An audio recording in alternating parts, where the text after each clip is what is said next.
这是我俩落地潮汕之后的第一顿饭，花了200块钱买了一锅粥。都说潮汕的粥很出名，我到底要看看是怎么一回事儿。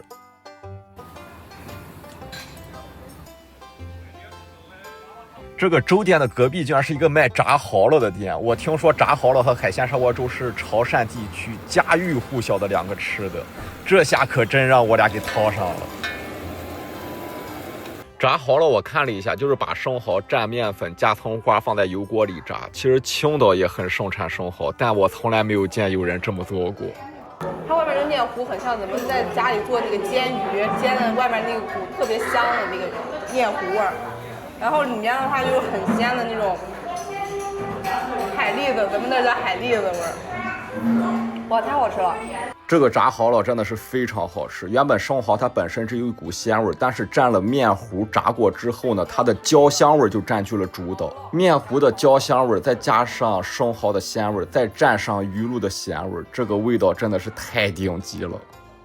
给大家看一看这一锅200的粥里面都有啥。哇，料真的很多。据说是粥里边全是食材，全是海鲜。1半以上都是吧？哇，怎么说？有惊艳的感觉吗？满分10分多少分9.8。9.8。真的很好喝，就是他把那个海鲜的这种鲜味全煮在这个锅粥里面了，全是精华。哇！它为什么粥会好喝？我觉得它是用大量的海鲜。就这一锅粥，他说是一锅粥，其实其中1半以上都是海鲜。而且我刚刚在门口问他们了，他说要那个新那个生米一点点熬才好吃。非常好吃。你能打几分？在粥里面的话，我单评价粥这一个单品，我觉得是满分。它没有任何能让我给它扣分的地方。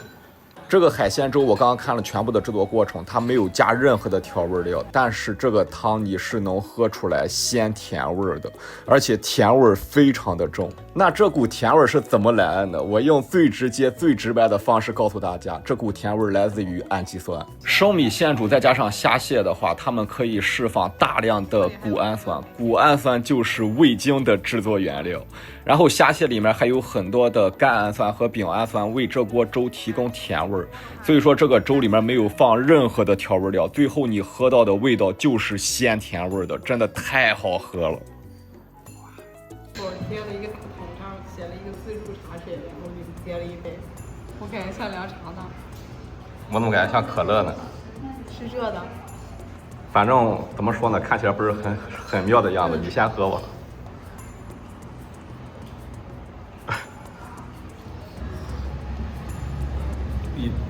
比正经凉茶好喝点。有点像那种比较难喝的感冒冲剂。不是好喝的感冒冲剂，是难喝的感冒冲剂。999感冒灵比这好喝多了。我现在对潮汕有一个很大的印象，就是他们这下班特别晚。对，现在已经是晚上的10点了。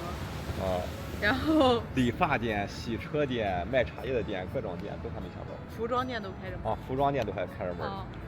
在我们呢，晚上7、8点钟这些店全都关门了。你像洗车店，我觉得顶多6点半、7点就关门了。在咱那儿，大部分的饭店都关门了，这个点儿还啥店开着呀？夜生活还得上南方城市，北方没有任何夜生活。咱们现在在的是潮汕的西湖。对，潮汕的西湖公园。它的名就叫西湖公园。对，它这个地方就叫西湖公园。现在已经是晚上的10点半了，我们在这儿逛公园。但是它这个灯效有点阴间，它是从下往上射的，就有点像那种恐怖片儿。真假？给大家看一下这个潮汕的西湖公园。其实在我来潮汕之前的话，我一直认为潮汕是一个城市，但其实潮汕它正常是分为3个城市，潮州、揭阳和汕头。我们现在所在的是揭阳市，然后过2天的话我们会去汕头。潮州的话这次就没有机会去了。这3个城市组合起来的话被统称潮汕地区。咱们超级幸运，潮汕连续下了7、8天的雨，咱们刚来的时候我们现在大晴天。确实。今天和小吕他们会合了，他们比我们晚来了一天。然后现在我们准备去吃的是潮汕地区在全国最为普及的一种食物，那就是龙江猪脚饭。这里再给大家讲一个冷知识，龙江镇所处的位置就是潮汕地区的揭阳市。在揭阳吃猪脚饭分为猪肘、猪蹄和四点筋。猪肘和猪蹄大家都知道，那四点筋是什么呢？四点筋位于猪后腿的猪蹄和猪肘中间的部位，类似于脚腕吧。这么说大家可能就理解了。这个部位极其稀有，一头猪只有2个。我听这个老板说，除了广东省几乎吃不着。我们点了一个30块钱的四点筋和一个20块钱的猪脚饭，现在把食材切碎了，放进卤汁再加热一下。它那个4点筋就是皮带的筋，可能就稍微会好吃一点。这边走出不超过1公里，有好多猪脚饭，只是说好不好吃而已。哎，我一直很好奇这个是什么东西？肉卷，肉卷就是用猪脚这种瘦肉来打完又来炸。哦，你们一天大概能卖多少份？一天100多份、200份吧。哦，这割去的地方是为什么不要了？它这个有这个就乌青的，被撞到或磕到的。哦，卖相不好。卖相不好。这个就是4点筋的猪脚饭了。刚老板跟我说，猪蹄的话就是以吃皮为主，口感比较弹牙；猪肘的话就是肥瘦相间，油脂足。但4点筋的话就是皮筋脂肉非常的均衡，是吃起来最好吃的部分。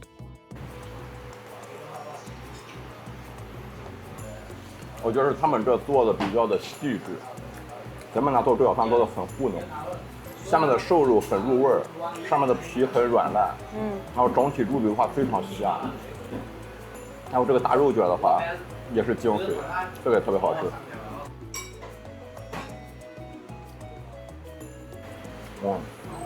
我理解了，4点筋主要是这个皮和筋。皮还是很软烂，然后里面还是带筋的。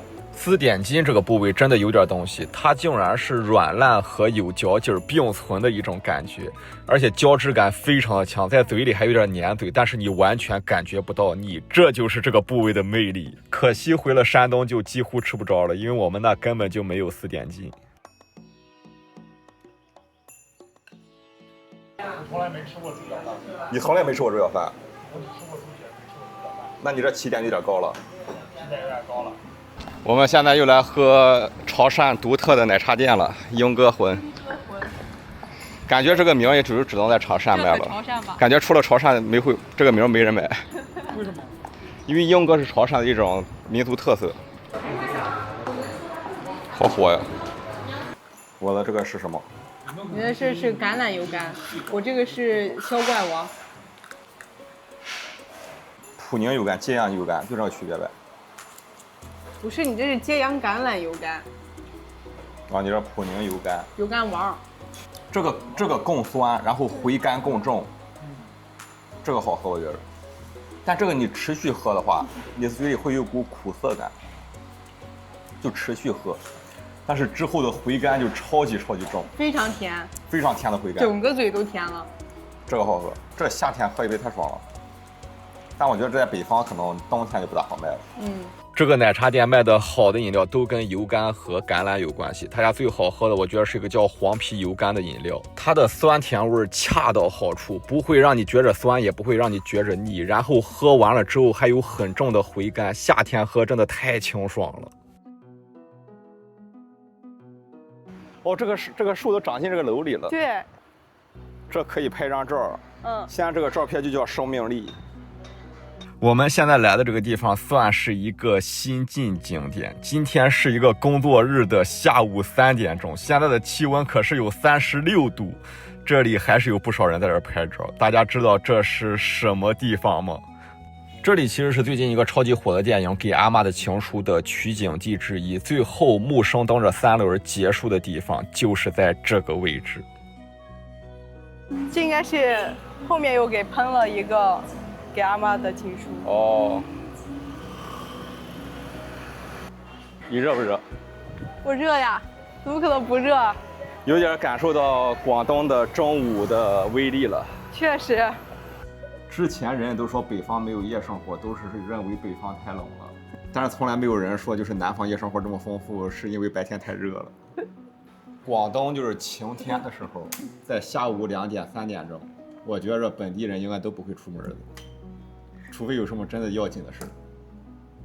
像咱这种在广东的大太阳下午2、3点去景点的人，真的就是纯北方人。纯北方人。大人好。当然是。我们这下学聪明了，现在快晚上了才出来玩。这就是揭阳最出名的地标建筑进贤门。我听说有很多人为了求吉利，专门过来穿过一下这个门。因为进贤门在古代的话，比如说结婚、进京赶考，还有新官上任，都必须过来穿一下。今天我就带着大家一块儿走一下，给大家也求个吉利。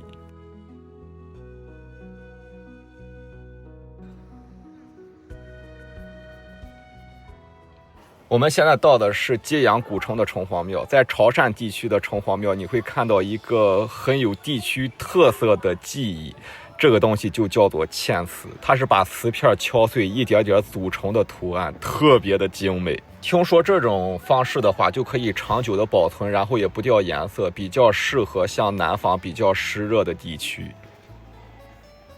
我发现有很多城隍庙的对联写的特别霸气，上联是做事艰邪，任尔焚香无益，下联是居心正直，见无不败何妨。我每次见到这种对联，我都得感慨一下，写的真的太好了。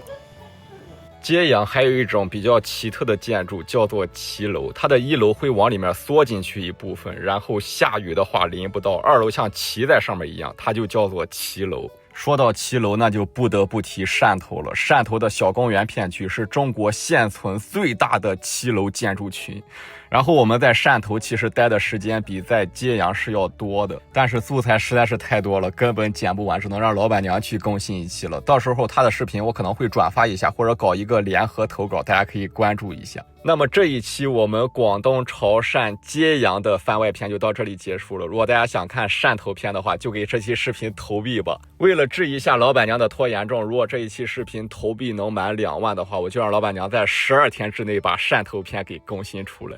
那么今天这期视频就先到这里吧。如果大家喜欢我们视频的话，一定要给多多投币啊！真的非常感谢大家的支持。咱们下期视频青岛再见吧。好了，拜拜。